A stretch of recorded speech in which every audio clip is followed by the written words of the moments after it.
Columbia Pictures presents Chuck Norris. Hot damn fighters! You call the police? Not me, boss. Nobody call the police. You must be a mirage. The master fighter of our time.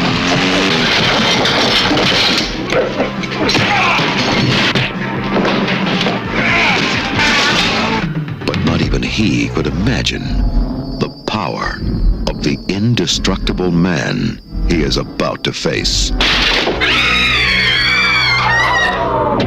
A creation of science whose only thought is to survive. Thank you, senor.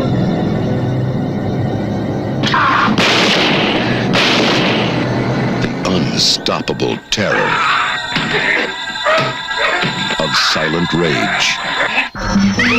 Now, Chuck Norris must destroy him. Dan, watch out! In a final battle to the death and beyond. Silent Rage. Well, hello and welcome to the Celluloid Heroes podcast. Oh, man. Always a good one when Brother Jimmy starts laughing before he even do the intro. God, a disaster. This is a podcast where Jimmy and I take a trip down memory lane. We talk about some of the movies from our childhood, movies that we really liked as kids, seen through the lens of adult eyes, not so much. We wondered what we were smoking back in 1982 as we discuss today's movie, which is Silent Rage, starring Chuck Norris and Flounder from Animal House. Before we get into that, I will say, you may actually, if this is your first time tuning in, I'm Mike Carlin, your co-host for Celluloid Zeros. This is my twin brother Jimmy, along for the ride as our other co-host. Say hi, brother Jimmy. Howdy, everybody. Yep, Jimmy thinks he's in Ireland now, wearing that hat. Jimmy, just say Jakers, The Adventures of Piggly for me. The Jakers, The Adventures of Piggly. Piggly it's one of those shows our kids watched when they were younger. And I am headed, Mike, to Chicago for St. Patrick's Day this year. You are? Yes. Every year we try to go to a different city, which has been difficult the last couple of years. But this year's city is Chicago, which, provided we don't get shot, I think we should have a good time. The river is red in Chicago, Michael, not green. Sorry. Well, I'm gonna tell you, not a Celluloid Zero. The movie, The Fugitive, the Green River, lake, whatever it is. Something. Prominently featured in that wonderful movie with Harrison Ford. And that's great. It was a great movie. And Tommy Lee Jones. Yeah, fantastic film. And it's unfortunate that we're not here to talk about that movie. Well, I guess we have to apologize. I mean, first of all, we're not talking about Iron Eagle this week. And I know that was slated to be the next Zero that we discussed. But we decided not to just do a Celluloid Zero this week, Mike. We're going into negative numbers. I think it's a negative number. Yeah, it's a negative number. I have never seen anything like it. I don't think if you injected Albert Einstein and Stephen Hawking and Isaac Newton with the serum from the film, and you brought them all back to life, and they all started walking around, going to the chalkboard, writing out the equations.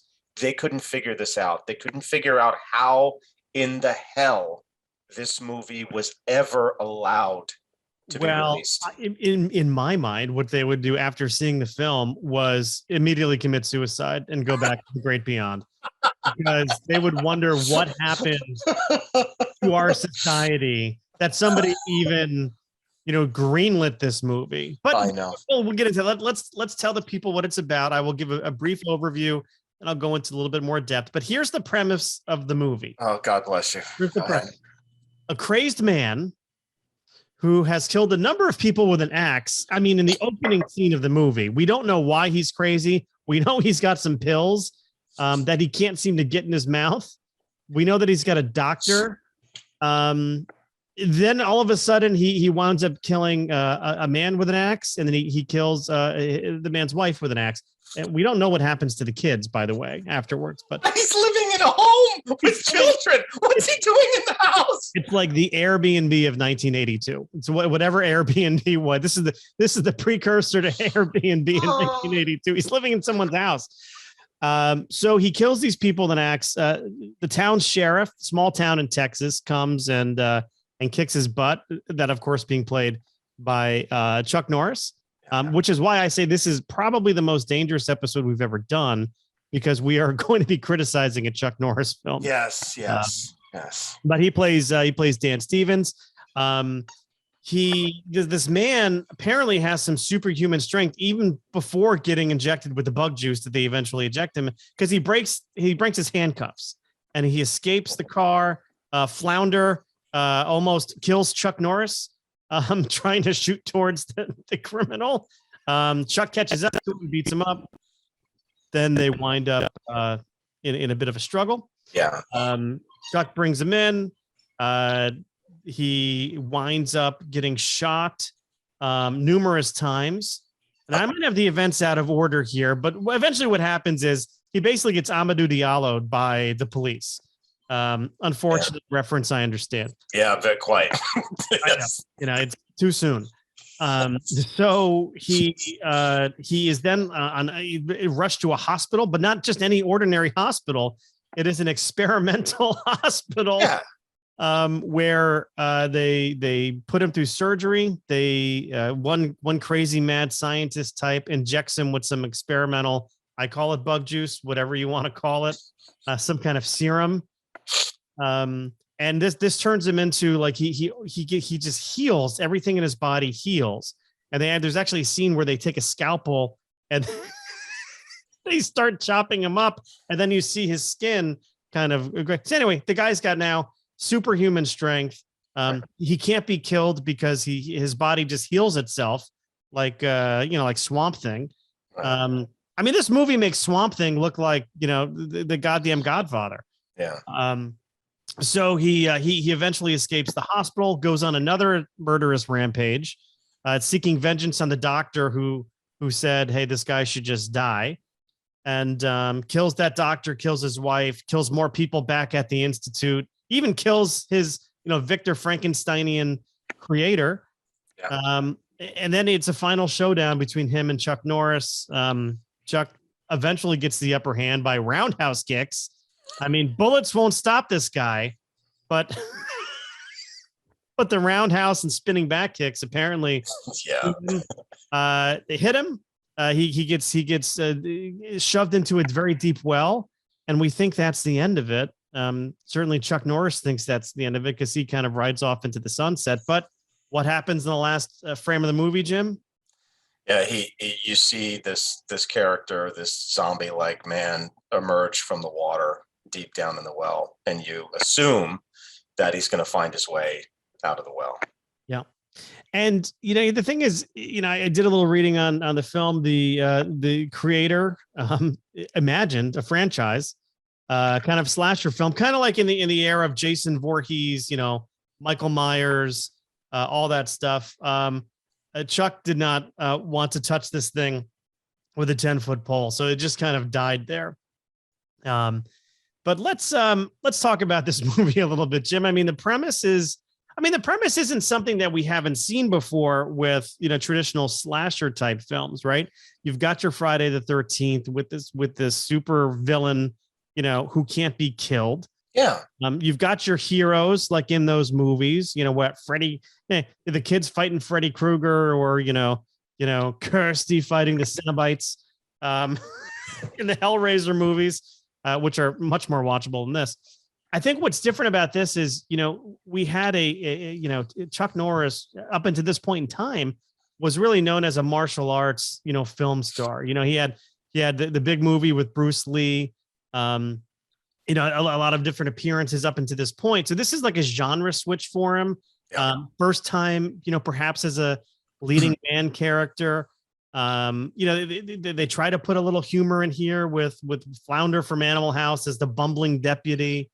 It's got the elements of movies that were popular at this time, but it just didn't work. It just didn't work. What I think is interesting is you actually see the origin story of the slasher. You know, you don't see the origin story necessarily of Jason Voorhees. Like, you don't know how he becomes. I mean, you know that he like drowned in Camp Crystal Lake, but you don't know like how he becomes this like superhuman slasher guy. We see the operation. We see the bug juice going into this guy. Like, we see it happen, but the movie just falls flat. I mean, it is just quite. I mean, through the lens of us at 47, unwatchable is probably too friendly. Oh God. I mean, Mike, the love story interlude, watching Chuck Norris roll around and with this woman, I mean, it's with the music playing in the background, this is god awful. You do have the 80s gratuitous nudity. Oh, there's a Jesus. scene when he first reconnects with this love interest, right? Where she is driving in the car and he's kind of all over her. He's creeping all over her. And she's telling him to stop, and he's me tooing her left and right. 100%. I mean, this 100%. this would not fly No. today. No, it wouldn't fly like those kicks anyway. You know, Mike, what's interesting is that, so clearly the corollary I drew when I saw this thing again was Halloween and Mike Myers, because first of all, the guy is dressed up in a very similar jumpsuit, some sort of a jumpsuit that looked like it was like a Mike Myers jumpsuit, but also looked like a 1970s sci-fi movie jumpsuit. I mean, I don't know what he was wearing, but he doesn't speak. Michael Myers doesn't speak. He's certainly not as intimidating physically as Michael Myers. I mean, he looks like a dweeb running around in this silver suit. But I guess what's kind of interesting is that in Mike Myers and in the Jason movies and so forth, you know, they're always getting chased or challenged by a small town sheriff of some kind. They never bring in the heavy artillery to try to fight these guys. It's always like a small town sheriff with a brown jacket and a shotgun. But they've never provided any sort of challenge. But we've never seen Michael Myers face off against Chuck Norris. Right. Because, I mean, Chuck would very likely find a way to win, because that's what Chuck does. That's what he does. That's what Chuck Norris is known for. So here was that opportunity to see Chuck Norris fight Michael Myers. Boy, I don't know. I don't even know where to start with this thing. I don't know. Help me out, Mike. I mean, I'd like to start with just a couple of scenes that really stuck with me. There's a biker gang in town. So independent, this is like a B storyline to the movie, right? So there's the, hey, slasher guy who's killing people. And then there's this, it is a band of motorcycle guys who look like they just left a Judas Priest video. Right. I mean, they got the leather, they've got the no shirt on underneath. Bandanas were so big in the 80s. They got the bandanas. They've got their leader guy who's just egging on Chuck Norris. So there's like 30 of them in this bar. Chuck goes in. He has Flounder go call for backup. Meanwhile, Flounder's on the horn, back with somebody at HQ talking about a woman whose boobs were the biggest he's ever seen, and he thinks he's in love. Didn't they have lobsters on them, Mike? They had lobsters tattooed. Holy crap! Sorry about that. It was so clearly like stickers. It's like pasties were in the wrong spot. But then trouble ensues. Chuck gets hit over the head with a beer pitcher, but he suddenly has his wits about him to beat the crap out of everybody in the bar. And then the final guy, for some reason, there's a motorcycle inside the bar.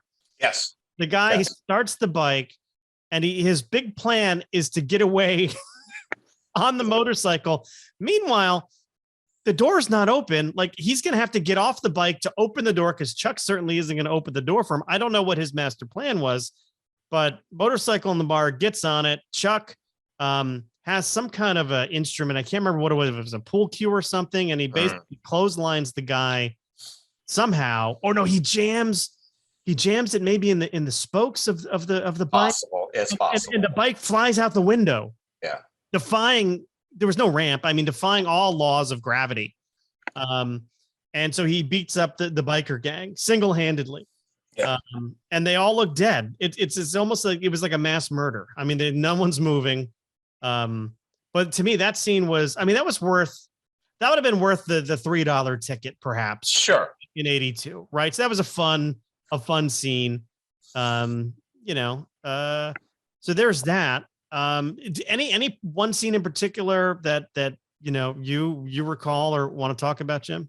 One thing that drove me absolutely crazy is that I think there's Chuck Norris is going to the female lead's house to pick her up to take her to his cabin for the weekend. And she's the sister of Ron Silver, who I'd like to talk about a little bit later, but she's Ron Silver's sister. He played a character who was the psychiatrist of the killer. He also happened to be a surgeon. And I think maybe he used to be a surgeon and then he went into psychiatry. I have no idea. Look, it's a small town. So maybe your psychiatrist can also be a general surgeon. Although they did point out that the anesthesiologist did not stick with surgery. So I guess maybe there isn't that much overlap, but I don't know. It's so weird. So chalk it up to small town nuance. Yes. But the scene that drives me nuts is Ron Silver, it gets killed by the killer. Ron Silver's girlfriend also gets killed by the killer. The female lead goes back to her home to get ready to pack up and go away with Chuck. And she discovers obviously her brother and her brother's girlfriend dead. And she's screaming and afraid, and she's covered with blood. She runs out and Chuck happens to arrive because he's going to pick her up. And she goes to be held by him to get consoled. And he's got blood all over his shirt. He leaves her outside and then he proceeds to go inside the house, but doesn't take a firearm with him. And I'm pretty sure that he doesn't have a firearm with him for the rest of the movie, including when he goes to the hospital to try and rescue her from the zombie. He has no firearm with him until he comes to Flounder's body. And Flounder is just about dead, but he says some final words to Chuck because his spine has been crushed by what's Kirby? I don't remember his name, the killer. Yeah. And then Chuck picks up this little revolver, picks up Flounder's revolver. But how does he run into these dangerous situations for several minutes throughout the movie with no firearm, no belt, no extra rounds? Like, what the hell is he doing?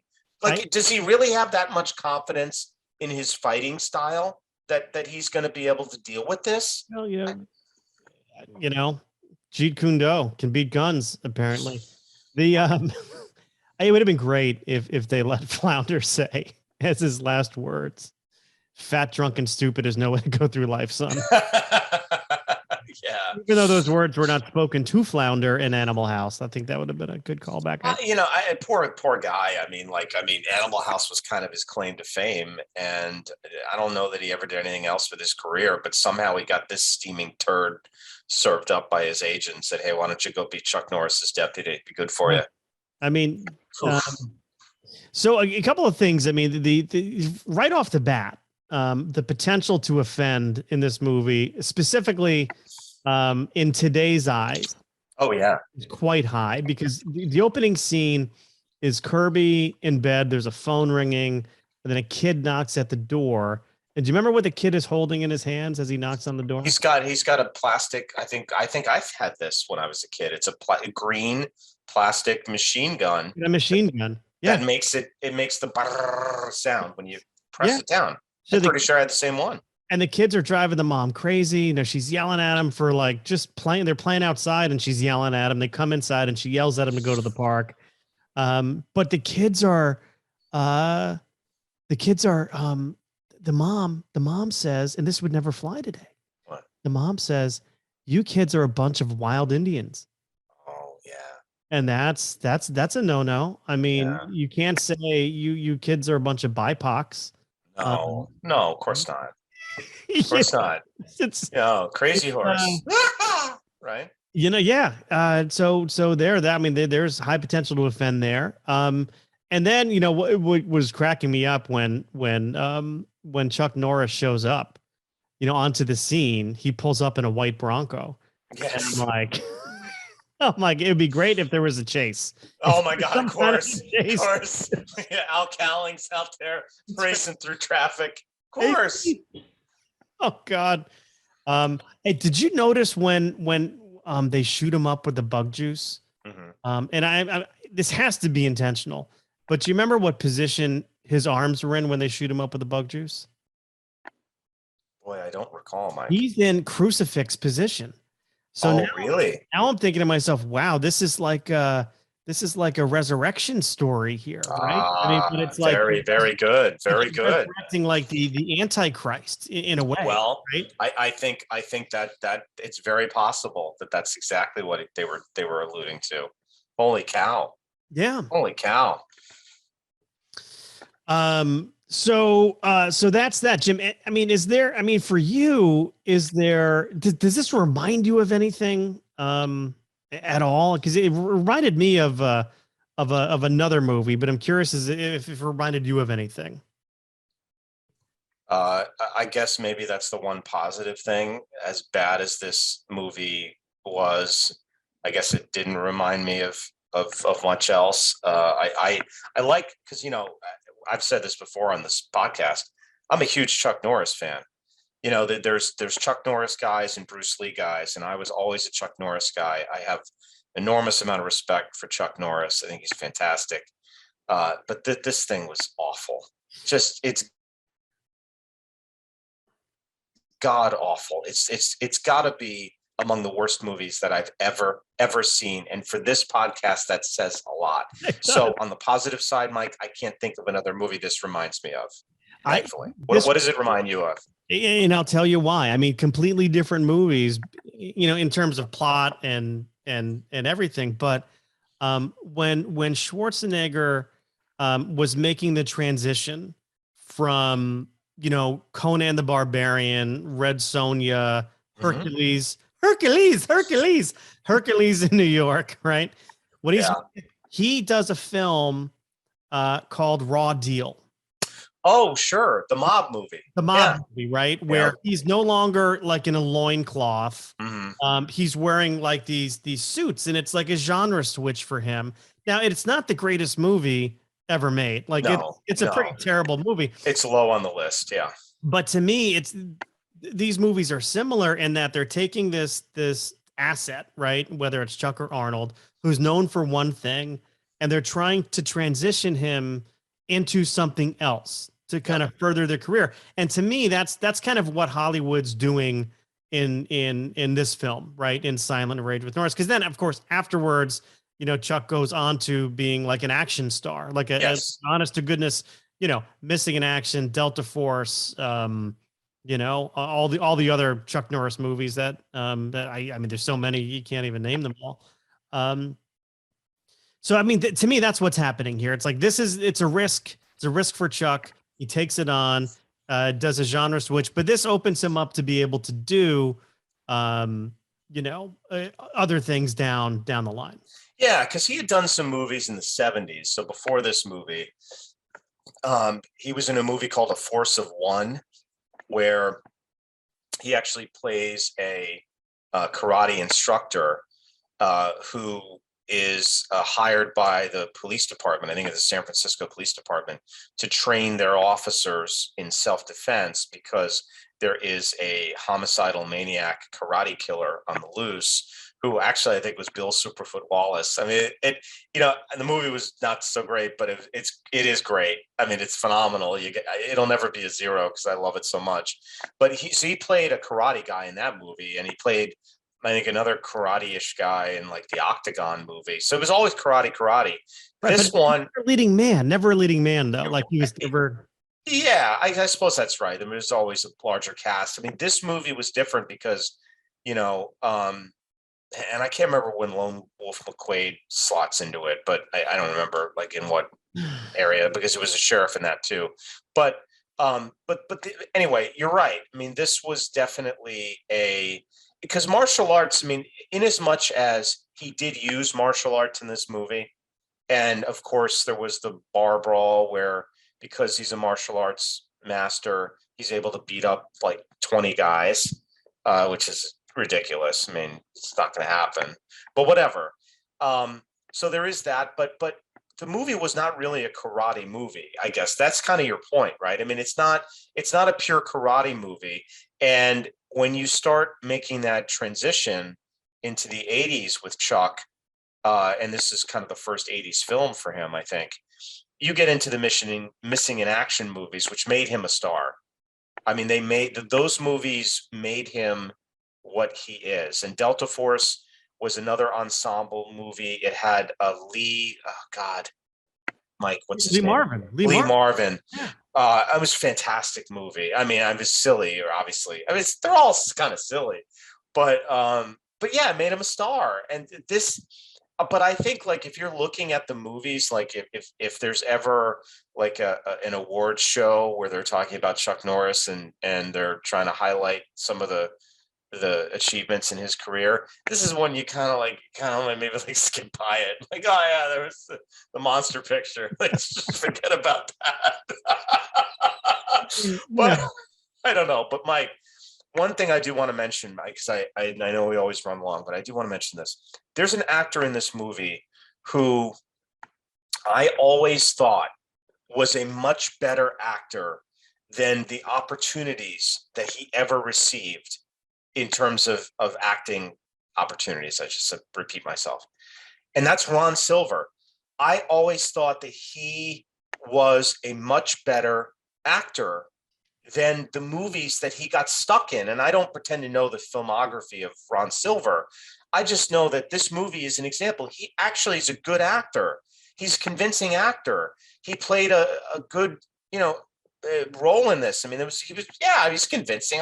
He's a psychiatrist / surgeon / whatever. But I mean, Ron plays it off. Like, I think he does a good job. Takes the big piece of salami out of the refrigerator and puts it on the chopping. I don't know what he's doing in the movie, but he's good. But I mean, his career, I think, for the most part, is bereft of any memorable, like, noteworthy performance. He's kind of like a Lou Gossett that we talked about. Yeah, I mean, I don't know that I'd put him on, was an Academy Award winning actor. Yes, he was. I'm but not his sure. movies, his career turned into a disaster. Like, Lou Gossett, God bless you. But everything after that, Officer and a Gentleman, was just a disaster. I'm looking over this legendary Ron Silver's career right now. Yeah. Aside from Law and Order, where he played a defense attorney. Yes, and I convincing. Very With convincing. the beard and the whole thing. Come on, of course. I can't pick any other movie where I could say I've seen that and it was really good.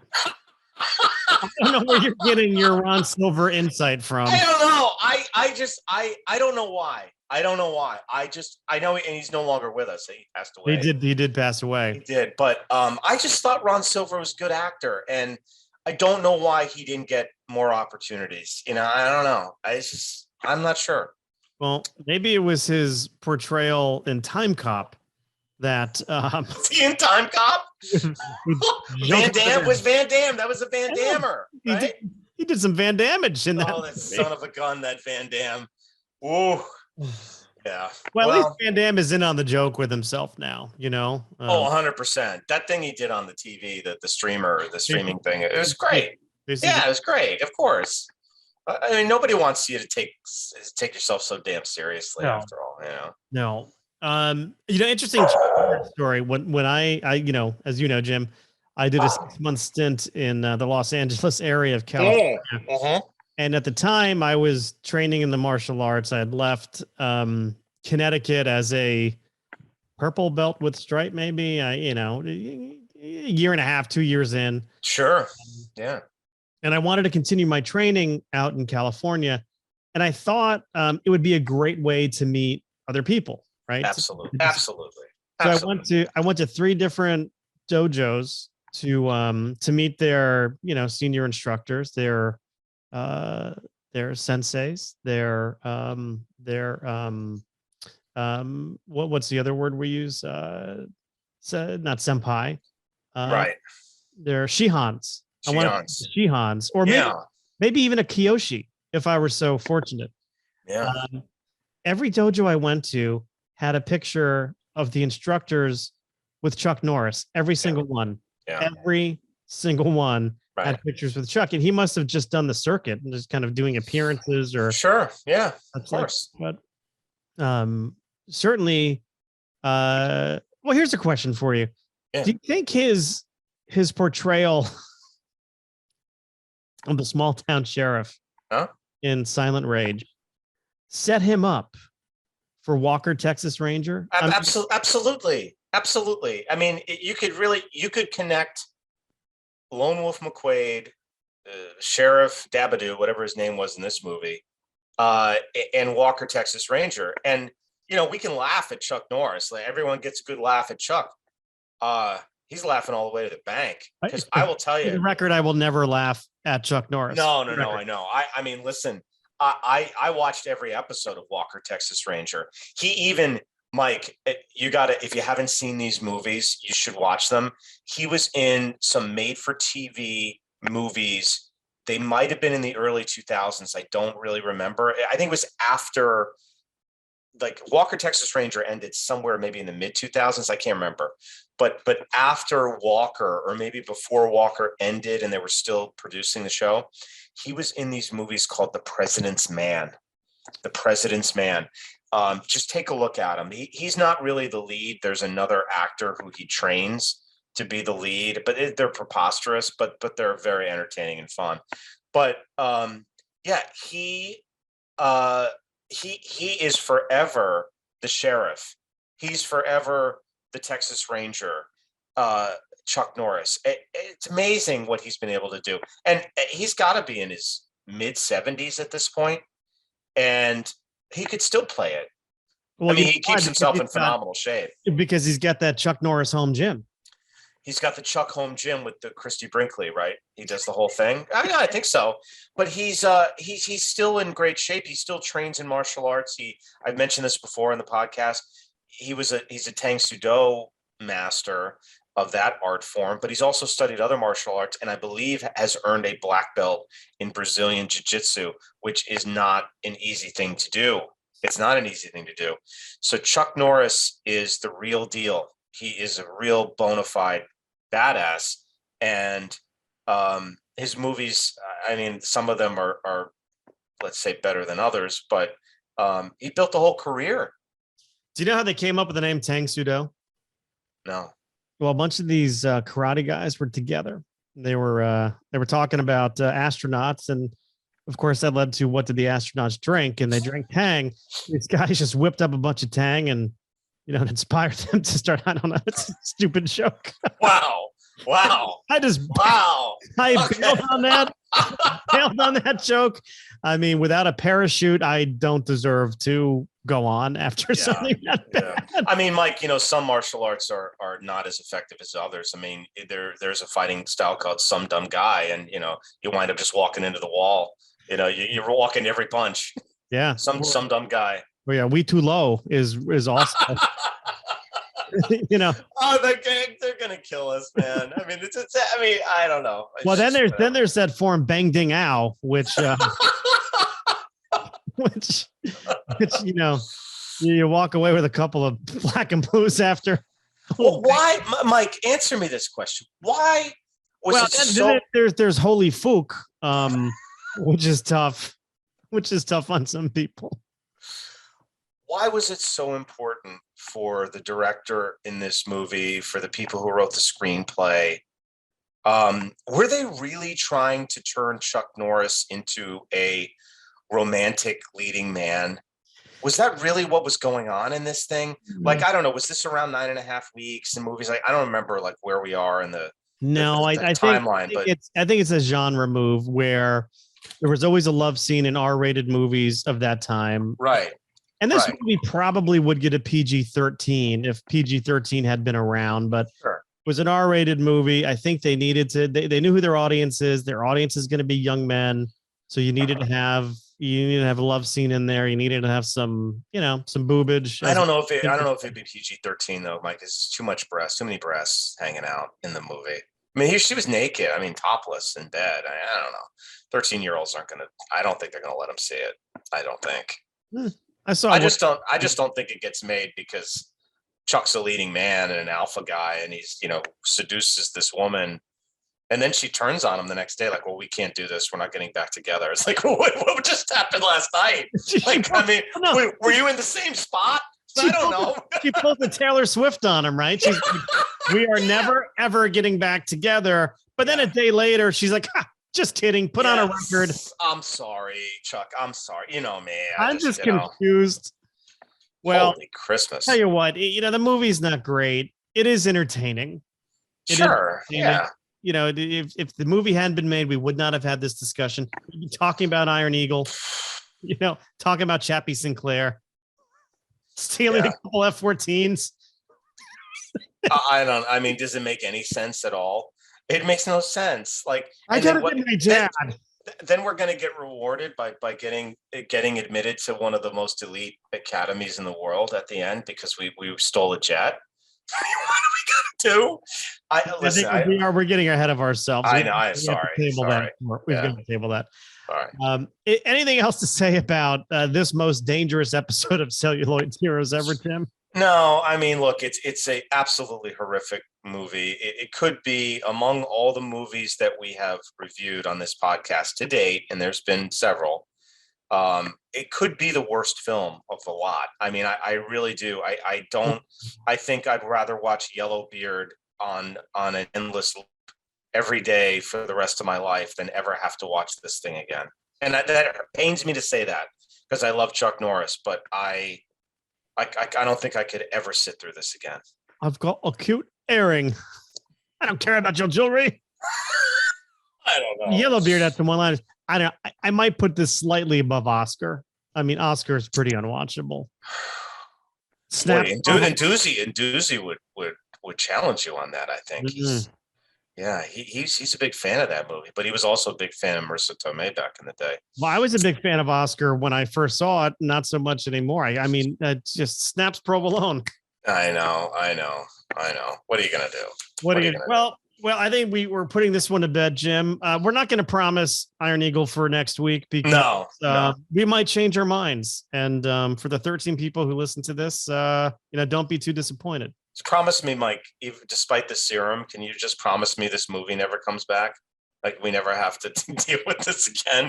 Or is he going to climb out of the well and all of a sudden, like, there's going to be some kind of God help us. You know how when we did Megaforce. Oh God, yeah. Which was that's a toughie. But there was a guy, actually, he produces Conan O'Brien's podcast. Matt Gorley did a spoof on Megaforce, but they were on what are the Wave Runners? They were on Wave okay. Flying motorcycles. Maybe somebody could do like a fan fiction piece on what Silent Rage Part 2 would be. I mean, there were good reasons why it was never made again. Like, I mean, you know what they should do? It should be like a 2-minute movie. The sequel should be 2 minutes, and what they do is they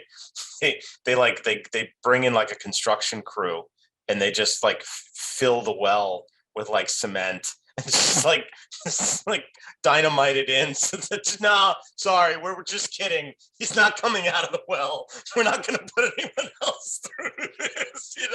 Yeah. The movie's over. Everybody go have a popcorn. That always amazed me. Why, like with all these slasher films, right? And we'll end it soon, I promise. But it just led to another thought. Whether it's Freddy Krueger, whether it's Jason Voorhees, or what's the other, Michael Myers. Like, they shoot him, right? They shoot him. They try and kill him that way. Why don't they just dismember them and put them in like a blender or something? Like do a little Soprano satrioles, where you're cutting the guy up, using the stuff that you cut the pork with. Like, why not do that?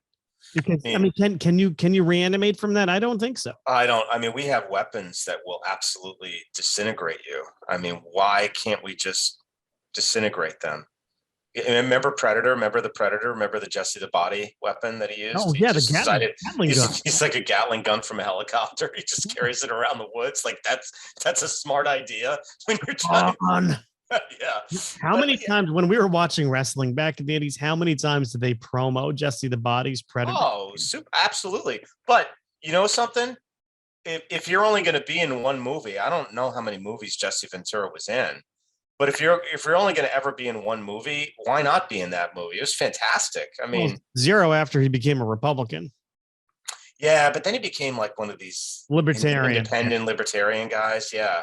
Well, He's- his downfall was the whole 9/11 conspiracy. You know, follow the money. Follow the money. yeah. Jesse, you know, then didn't he punch out, or didn't Chris Kyle have to punch him out because I think so. yeah, something happened. Yeah, it's too bad. I mean, Kyle was an American hero, and we lost him. We lost him too soon, obviously, because of that incident on the gun range. But anyway, I don't know. Yeah, this one should die. It should be silent and dead. Just never come back again. But I look forward to the next one, Mike. We'll have to think about what we're gonna do. You know, I don't know. Maybe something not quite as bad, but we'll have to see. Yeah, you know, I wonder if they made a French version of this. If they put a little accent aigu at the end of Rage, it would be Silent Roger. No, maybe, or Roger Silent. Yes, silence de rocher. Silence de Rocher. S'il vous plaît. Well, okay, so that's that. So why don't we sign off here, Jim? I'll give you the honors of signing us off. Well, you know, thanks, Mike, for this trip down memory lane, as windy and bumpy and horrible as it was to go back to this movie. But looking forward to next time.